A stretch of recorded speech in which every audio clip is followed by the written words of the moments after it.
So, reading in Genesis, I believe 22,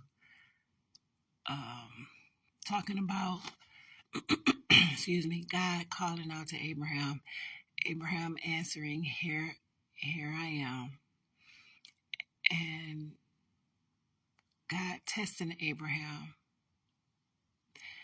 and by telling him to take his son that he loves, and he wanted him to sacrifice his son that he loves. And without hesitation, the way that I read it, Abraham got up the next morning and was on his way. So, you think about that, and it's like understanding that Abraham is the father of faith, understanding that Abraham was who he was, he trusted God. Also, understanding what Abraham went through to have the son that he loves, and then to just get up the next morning, grab his son, and be on his way to sacrifice him as God told him. My human brain is like, well, first of all, he couldn't tell his wife because his wife would have probably, Sarah, her reaction probably would have made it difficult for him to take her son.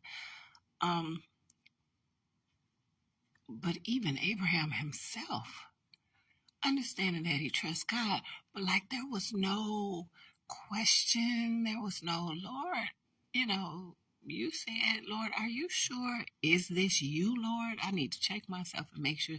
It was none of that. And so for years, whenever I would read that, I would think about it in that way, like, no type of question. I mean, like, that's true faith.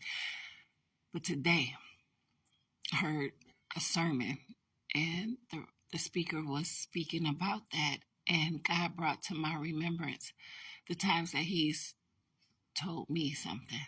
Now, he never told me to take and sacrifice my child, but there have been a couple of times where he has told me something where everybody else in my life thought it was crazy.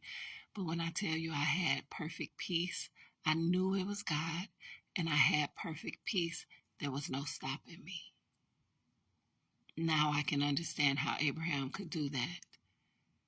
Knowing God's voice and having peace with the instruction, you'll move without hesitation. It's awesome. That's my 2 cents.